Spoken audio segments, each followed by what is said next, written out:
championship for the first time since before any of us were alive, not just the kids, but obviously a long, long time ago. What has it been like to just enjoy that piece of it, see how much excitement there is around this community as you build toward now, obviously a huge opportunity in a couple of days? Yeah, man.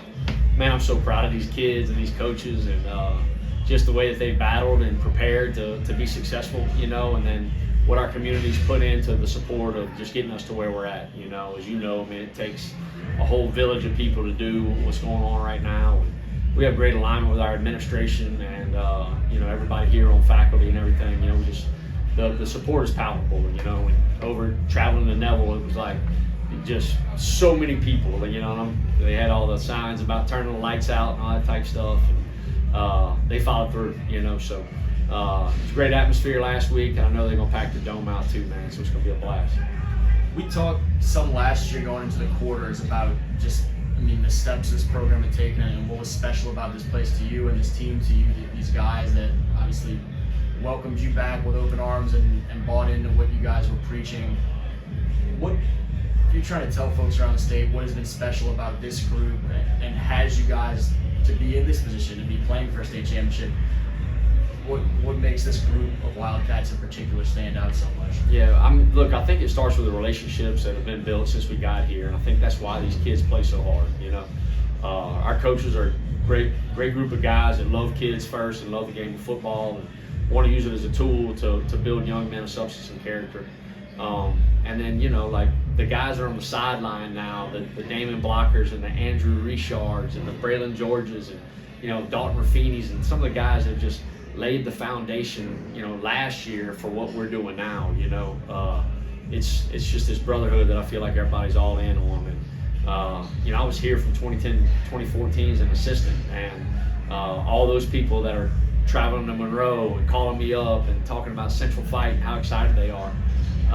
You know, it's just a deep bond and a relationship thing, and, you know, I feel like these kids don't want to let each other down. And they've prepared to perform. You know, they deserve victory every week because of what they put in. You know, and it starts with what they're doing in there right now and the types of off seasons we're having. So, man, we're excited and know that the exposure and the things that this is going to do for our school and our athletic program is going to be exceptional. You're now taking a third team to a state championship game in the last, I think it's 5 years or so. What do you look at as being critical for you to be able to go to a place and quickly be able to reach high levels of potential? And what can you take from those previous experiences as you get these guys ready to go play the biggest games of their lives thus far? Yeah.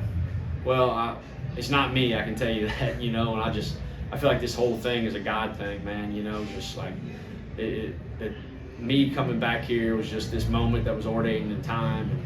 And I told somebody last night, I feel like the jobs that I've had, my skill set has matched the hunger of a community, you know, and the tremendous players that I've had the fortune to coach and the tremendous guys that I've had the fortune to coach with, you know. I mean, I think about the Tim Lalas and the Vinny Baleras and those guys that, you know, Devin Ducotes and all those guys that I've had the opportunity, and now the Anthony Camps and the Zach Morrises and the Corey Lindsays, you know, we got a great thing going. It's because of the human beings that are inside of this room, and you know, I'm just lucky to be along for the ride, and, you know, thankful the good Lord put me in this spot. You guys now have the reigning state champions who had ended their decades-long drought last year and got back, you know, lifting a trophy and bringing it back up to Ruston. When you watch them and start that prep for what they do and how tough they can be, what kind of stands out about them and what the challenge is going to be, and what you guys have to do well to win another one and bring the trophy back here? Yeah. I think you start off with just the tremendous respect I have for Coach Ball, what he's built there. You know, their program is something that we want to model ourselves after: development, work ethic, toughness, physicality. Coach Kyle Williams over there, obviously, you know, everybody knows him, and got a great amount of respect for the type of human being he is, and obviously ball coach. They got great football players that are hard-nosed and you know, good-sized kids that have been in the weight room for a long time, and then, you know, they're, again, well-coached. I mean, the scheme piece is not something that's just go out there and bash and maul. They know where to scratch where it itches, and they know how to, you know, put you in some binds offensively and defensively, and then the kicking game, they make you work extremely hard. So I think for our kids, it's the idea that, that we got to have a chip on our shoulder, and we got to understand who we are. We know that, everybody's calling us the underdog.